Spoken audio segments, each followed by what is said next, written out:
Bismillahirrahmanirrahim. Assalamualaikum warahmatullahi wabarakatuh dan salam sejahtera. Ketua, pertama saya ingin merakamkan ucapan setinggi-tinggi penghargaan kepada 18 ahli yang berhormat yang mengambil bahagian membahas 3 isu utama Kementerian Alam Sekitar dan Air, iaitu perubahan iklim, pengurusan banjir serta bekalan air dan sumber air. Isu perubahan iklim dibangkitkan oleh Yang Berhormat Senator Puan Fadlina binti Datuk Siddiq, membangkitkan isu integrasi respon perubahan iklim dalam pelan perancangan negara dan kaitannya dengan survival kehidupan nelayan seperti di kawasan Tanjung Tok Kong. Untuk yang maklumat yang berhormat, KASA menitikberatkan tindakan adaptasi perubahan iklim bagi meningkatkan daya tahan dan kapasiti adaptif negara dalam berhadapan dengan impak perubahan iklim. Kerana itu, kerajaan sedang dalam proses untuk membangunkan pelan tindakan adaptasi kebangsaan atau NAP bagi merangka strategi adaptasi perubahan iklim negara dalam jangka masa panjang yang turut merangkumi sektor keselamatan air dan sumber pesisir pantai serta pertanian dan keselamatan makanan. Impak perubahan iklim terhadap komuniti pesisir pantai akan ditangani di bawah kumpulan kerja teknikal yang ditubuhkan di bawah NAP. Untuk makluman ahli yang berhormat, KASA melalui Nahrim juga menyediakan panduan pelaksanaan adaptasi perubahan iklim melalui penerbitan Climate Change Adaptation Framework atau ringkasnya Kerangka Adaptasi Kebangsaan NAF yang akan memantapkan pelaksanaan adaptasi perubahan iklim di seluruh negara. KASA melalui Jabatan Pengairan dan Saliran daripada JPS sentiasa memantau keadaan garis pantai negara secara berkala dan melaksanakan langkah-langkah kawalan hakisan jangka pendek dan jangka panjang. Langkah-langkah tersebut mengutamakan konsep work with nature dengan izin dan turut mengambil kira faktor perubahan iklim seperti kenaikan aras laut dan luruan ribut bagi mengekalkan keseimbangan alam sekitar dan reka bentuk struktur yang optimum dan bersesuaian dengan keadaan tapak.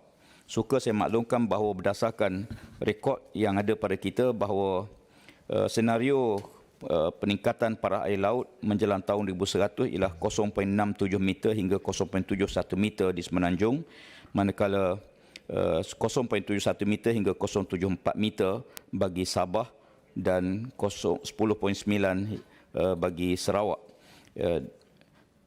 Jadi berdasarkan pelan ini, kita jangka bahawa isu perubahan iklim dapat kita tangani dengan perancangan di peringkat kementerian. Yang Berhormat Senator Datuk Paul Igai dan Yang Berhormat Senator Datuk Razali bin Idris ada dalam Dewan? Ya, terima kasih, saya akan jawab. Membangkitkan isu usaha menaik taraf sistem kaji cuaca bagi memastikan ketepatan analisa perubahan cuaca, topografi angin dan perkara yang berkaitan dengan alam semula jadi. Untuk makluman Yang Berhormat, Kementerian Alam Sekitar dan Air melalui Jabatan Meteorologi Malaysia pakai model ramalan cuaca numerical dengan adaptasi teknologi sistem komputer berprestasi tinggi atau HPC. Sistem tersebut dapat menjangka resiko bencana cuaca sekurang-kurangnya 7 hari lebih awal. Di samping itu, Met Malaysia juga mempunyai sistem pemantauan dan ramalan fenomena ribut pasir dan ribut petir dan hujan lebat dengan menggunakan radar integrated nowcasting system atau RAINS dengan izin bagi menghasilkan unjuran pergerakan dan intensiti hujan setiap 10 minit hingga 3 jam ke hadapan. Dari aspek penambahbaikan kelengkapan dan peralatan pula, Met Malaysia sedang memasang 8 buah stesen radar baharu di Perak, Pahang, Kelantan, Terengganu, Sabah dan Sarawak yang dijangka siap pada tahun 2020 pada tahun ini, dan ini menjadikan jumlah keseluruhan sistem radar seluruh negara sebanyak 19 buah radar. Selain pada itu, kementerian juga sedang menaik taraf 60 buah sistem pencerapan permukaan sedia ada kepada sistem cuaca automatik. Projek naik taraf ini akan menambah jumlah sistem cuaca automatik sedia ada kepada 266 stesen. Melalui usaha ini, Met Malaysia dapat memantau keadaan cuaca dengan lebih terperinci pada masa sebenar. Jadi Petua, Yang Berhormat Datuk Jeffrydin bin Atan dan Yang Berhormat Datuk Senator... Ketua, boleh saya minta sikit pencerahan daripada Yang Berhormat Menteri? Ya. Ya, diizinkan Yang Berhormat. Okey. Terima kasih. Soalan saya sebenarnya Yang Berhormat Menteri ada kaitan dengan banjir berlaku di wilayah Persekutuan dan Selangor. Jadi apakah sistem yang disebut oleh Yang Berhormat Menteri tadi terpakai ketika banjir kilap berlaku di wilayah Persekutuan dan Selangor? baru-baru ini. Sebab banjir itu dengan cerita tak terkesan. Sama ada sistem yang sedia ada boleh menerima ramalan 7 hari. Kalau kata boleh terima ramalan 7 hari, maka persediaan apabila berlaku banjir mesti lengkap. Tapi baru-baru ni rata-rata mengatakan kerajaan tidak bersedia untuk menerima banjir yang datang secara kilap. Mohon pencerahan, Yang Berhormat Menteri. Silakan Yang Berhormat.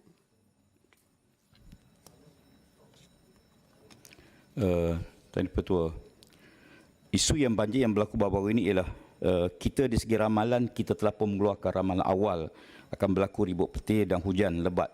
Peralihan monsun ini pertama sekali dia merupakan satu fenomena yang payah untuk menjangka ya, dengan lebih tepat kerana perubahan cuaca dan keadaan berlaku secara drastik. Walaupun kita telah beri amaran awal terhadap fenomena kemungkinan berlakunya hujan lebat di kawasan-kawasan Kuala Lumpur.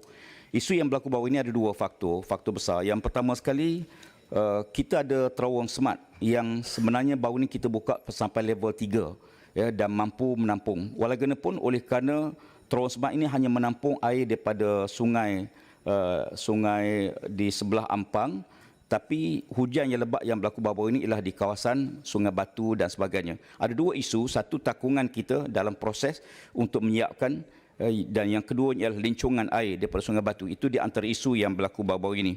Walaupun dalam konteks maklumat yang saya nak sampaikan, pertanyaan yang dibangkitkan, kita telah pun mengeluarkan amaran awal tentang fenomena tersebut yang memungkinkan berlaku. Ya, mohon berhenti sekejap. Dewan Rakyat sekarang sedang mengadakan pengundian untuk meluluskan rang undang-undang. Jadi saya perlu menempohkan mesyuarat kita sehingga tamat pengundian di Dewan Rakyat nanti. Ya.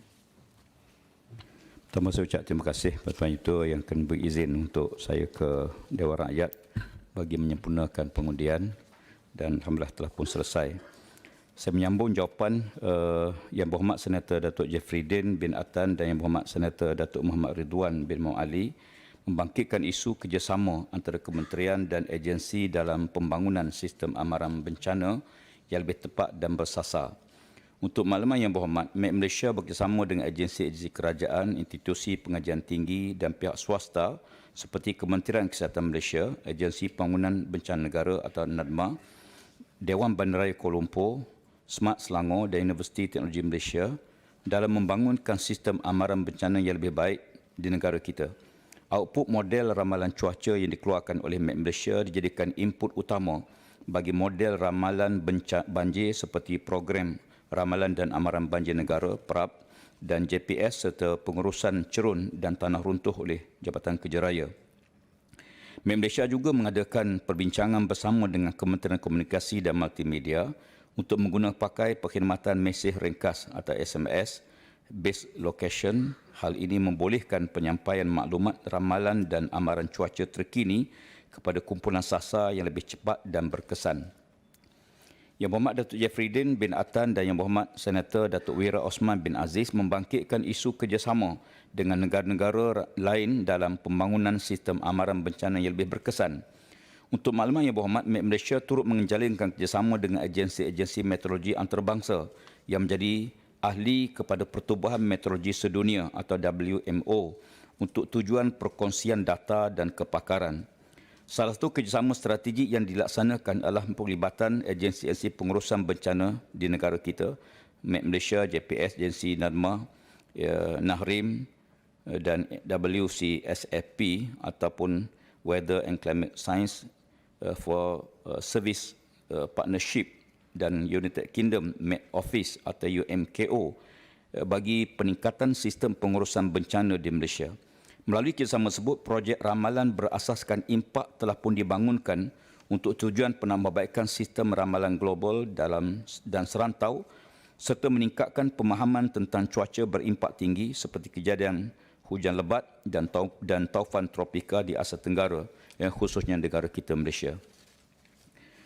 Isu pengurusan banjir dibangkitkan oleh Yang Berhormat Senator Datuk Zaidi Haji Suhaimi membangkitkan isu berkenaan status projek pembangunan lembangan Sungai Bersepadu atau PLSB Sungai Sarawak. Untuk makluman Yang Berhormat, Senator, projek PLSB Sungai Sarawak telah pun diluluskan dalam rancangan Malaysia ke-11 dengan kos projek berjumlah 150 juta yang meliputi 9 projek utama yang melibatkan naik taraf, sistem saliran, rancangan tempatan banjir, mendalam dan melebarkan sungai. Status semasa projek adalah pada peringkat pengambilan tanah bagi reka bentuk terperinci dan dokumen tender telah pun disiapkan oleh pihak perunding. JPS sentiasa berusaha untuk mempercepatkan, dan ini komitmen kita di peringkat kementerian, untuk mempercepatkan pelaksanaan projek ini setelah mana elan tender dijangka akan dikeluarkan pada bulan Jun 2022 setelah pengambilan tanah kita dapat selesaikan. Yang Muhammad Wira Datuk Wira Osman bin Abdul Aziz dan Yang Muhammad Senator Datuk Mohan membangkitkan isu berkenaan persediaan negara menghadapi fenomena banjir besar seperti yang melanda baru-baru ini dan mencadangkan agar kerajaan menggunakan teknologi terkini untuk mengatasi masalah tersebut. Untuk makluman Dewan Yang Mulia, Kementerian Alam Sekitar dan Air melalui Jabatan Pengairan dan Saliran bertanggungjawab secara langsung dalam melaksanakan projek mitigasi banjir. Secara ringkasnya, fokus yang diberikan oleh JPS dapat dikategorikan kepada 3 aspek utama. Yang pertama, memastikan kesiapsiagaan infrastruktur tempatan banjir seperti rumah pam, pintu air dan genset dengan kerjasama kerajaan negeri supaya fungsi dan tahap optimum dengan anggaran keperluan kos di peringkat kerajaan persekutuan sebanyak RM185 juta sehingga tahun 2023. Yang kedua, menyelenggara, mendalam dan membersihkan saliran utama, sungai serta kolam takungan banjir bagi meningkatkan kapasiti aliran dan takungan air larian permukaan dengan anggaran kos di pihak kerajaan persekutuan sebanyak 200 juta sehingga tahun 2023. Yang ketiga ialah menaik taraf 516 sistem siren yang sedia ada, sistem amaran awal, penambahbaikan sistem suara dan agar ia lebih berkesan dan dapat dibezakan dengan sistem-sistem amaran ambulan dan polis sebagaimana yang ada. Di samping itu, 155 stesen kamera web sedia ada akan juga dinaik taraf di samping pembinaan 361 stesen kamera web yang baru. Kerja-kerja ini melibatkan penambahbaikan kepada aspek perkongsian visual keadaan semasa di kawasan lembangan sungai dengan orang ramai agar dapat lebih bersedia apabila parah air sungai mencapai tahap bahaya. Kedua-dua kerja ini melibatkan anggaran keperluan kos banyak 160 juta sehingga tahun 2023. JPS mempunyai model ramalan banjir bagi lembangan Sungai Kelantan, lembangan Sungai Terengganu dan lembangan Sungai Pahang yang dibangunkan susulan kejadian banjir monsun pada tahun 2014. Di bawah program ramalan dan amaran banjir, PRAP Fasa 1, model ini telah pun beroperasi sepenuhnya pada tahun 2017. Ramalan banjir seawal 7 hari dan amaran banjir seawal 2 hari dapat dikeluarkan bagi ketiga-tiga lembangan ini berpandukan data daripada Jabatan Meteorologi Malaysia. Agensi Pengurusan Bencana dan orang awam boleh akses portal Public Info Banjir dan juga aplikasi mudah alih My Public Info Banjir yang boleh dimuat naik daripada Google Store dan Apple Store untuk mendapatkan maklumat amaran banjir, status aras air sungai dan hujan di seluruh negara sebagai persiapan menghadapi situasi banjir. Untuk meningkatkan kecekapan penyampaian hebahan amaran banjir, Suruhanjaya Komunikasi Malaysia MCMC dan Agensi Pengurusan Bencana Negara NADMA, Jabatan Pengairan dan Saliran JPS Malaysia, Jabatan Meteorologi akan menambah baik hebahan amaran bencana banjir menggunakan kaedah flash broadcast kepada pengguna telefon di kawasan yang terlibat untuk membolehkan amaran banjir dapat dihebahkan secara meluas. Yang Berhormat Senator Datuk Dr. Ahmad Azam bin Hamzah membangkitkan isu berkenaan projek pembangunan Sungai Linggi dan cadangan untuk mendalamkan dasar Sungai Linggi. Untuk makluman Yang Berhormat, kerja-kerja penambahbaikan ataupun mendalamkan dasar Sungai Linggi telah pun dilaksanakan dalam projek pembangunan lembangan Sungai Bersepadu Sungai Linggi Fasa 4 dengan kelulusan siling pada tahun 2022 sebanyak RM9.7 juta. Selain itu, dengan kerjasama kerajaan negeri, melalui JPS Negeri Sembilan telah pun dalam pelaksanaan kajian reka bentuk terperinci bagi membuat satu perancangan secara holistik rancangan tempatan banjir Sungai Solok bagi menangani masalah banjir yang teruk sekitar Oktober tahun lalu. Peruntukan sebanyak RM15.7 juta adalah merupakan anggaran awal bagi pelaksanaan projek rancangan tempatan banjir Sungai Solok dan kerja mendalamkan sungai merupakan salah satu komponen dalam projek ini. Projek rancangan tempatan banjir Sungai Solok ini dalam proses permohonan kelulusan di bawah RP3 dan anggaran kos terkini ialah RM44.2 juta. Ini adalah sebagai penyelesaian masalah banjir kawasan sekitar yang akan melibatkan komponen tempatan banjir termasuk kerja-kerja mendirikan ban Sungai Linggi, mendalamkan sungai dan pembinaan kolam takungan di sub-lembangan Sungai Linggi yang melibatkan Sungai Solok dan sistem mekanikal dan elektrikal yang melibatkan pembinaan rumah pam dan floodgate. Yang Berhormat Senator Dr. Hajah Wan Martina binti Wan Yusof membangkitkan isu berkenaan status pelaksanaan projek pembangunan lembangan Sungai Bersepadu Sungai Golok. Untuk makluman yang berhormat, anggaran peruntukan berjumlah 2.156 bilion diperlukan bagi penyelesaian keseluruhan masalah banjir di sepanjang Sungai Golok. Projek ini dirancang untuk dilaksanakan dalam 2 fasa secara berterusan daripada RMK 11 hingga RMK 13. Fasa 1 melibatkan hilir lembangan Sungai Golok dan jajahan Tumpat dan sebahagian jajahan Pasir Mas. Fasa 2 yang melibatkan baki kerja untuk menyelesaikan masalah banjir secara keseluruhan akibat limpahan Sungai Golok yang melibatkan kawasan tengah dan hulu sungai di bahagian jajahan Pasir Mas, Tanah Merah dan Jeli. Untuk makluman Dewan Yang Mulia, sehingga kini PLSB Sungai Golok atau ringkasnya Kasban Fasa 1 dengan jumlah peruntukan 656 juta telah pun mencapai kemajuan fizikal 50% dan dijangka siap pada 13 Ogos 2024. Manakala PLSB Sungai Golok Fasa 2 dengan kos 1.5 bilion dimohon dalam RP2 Rancangan Malaysia ke-12 dan kelulusannya yang diberikan hingga setakat ini sebanyak 465 juta yang melibatkan skop pembinaan flat wall di Bandar Rantau Panjang. Oleh itu, Kementerian telah pun mengemukakan permohonan secara quick win kepada EPU untuk pelaksanaan skop seperti berikut. Yang pertama, pembinaan ban banjir Sungai Golok daripada Kampung Lancang ke Kampung Kedotak sepanjang 19 km. Pembinaan ban banjir Sungai Golok daripada Kampung Kedotak ke Sungai Lanas sepanjang 21 km. Pembinaan 4 buah rumah pam dan pembinaan ban banjir left ban Sungai Lancang Lemah sepanjang 20 km. Untuk makluman, yang banjir baru berlaku baru-baru ini ialah limpahan Sungai Golok yang tidak dapat ditampung oleh kerana projek ini masih dalam proses penyiapan. Dan suka saya maklumkan bahawa banjir yang berlaku baru ini menyebabkan 5 wilayah di Thailand juga menghadapi keadaan yang sangat kritikal dan limpahan itulah menyebabkan sebahagian di antara kawasan di Pasir Mas, di Tumpat dan Rantau Panjang mengalami banjir yang agak kritikal.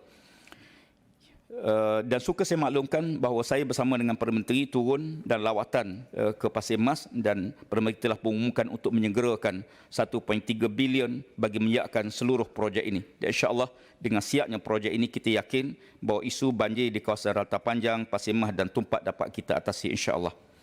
Ibu Bapa Senator Tuan Bala Subramaniam, anak laki-laki Naciafan membangkitkan isu berkenaan hakisan pantai di Kampung Seri Pantai, Senggarang, Johor. Untuk makluman yang berhormat, JPS sentiasa memantau secara berkala keadaan garis pantai negara termasuk kawasan bakau yang merupakan zon penampan di mana pokok-pokok bakau bertindak sebagai penampan ombak semula jadi, seterusnya dapat mengurangkan hakisan pantai di seluruh kawasan tersebut. Namun begitu, bagi kawasan-kawasan yang telah kehilangan kawasan bakau seperti di Kampung Seri Pantai, Senggarang, pihak Kementerian akan memastikan langkah-langkah pengawalan hakisan segera yang jangka pendek dan jangka panjang dilaksanakan berkonsepkan working with nature dengan mengekalkan keseimbangan dan keperluan pembangunan di alam sekitar yang berlaku di kawasan tersebut. Untuk jangka pendek, melibatkan pembinaan struktur pengawalan hakisan pantai di kawasan kritikal bertujuan mengelakkan kehilangan banyak lagi kemudahan, harta benda dan tanah bernilai seperti pembinaan riverman, groin, breakwater dan beach nourishment. Untuk makluman Dewan Yang Mulia juga, Kementerian Alam Sekitar dan Air juga melaksanakan program penambahbaikan aspek pengurusan zon pantai bagi mengelakkan kerja-kerja pelindungan pantai yang mahal di masa hadapan dengan cara yang bersepadu melalui langkah-langkah bukan struktur, termasuklah dalam perancangan guna tanah, pengawalan projek-projek pembangunan di zon pantai seperti garis panduan JPS 1/97.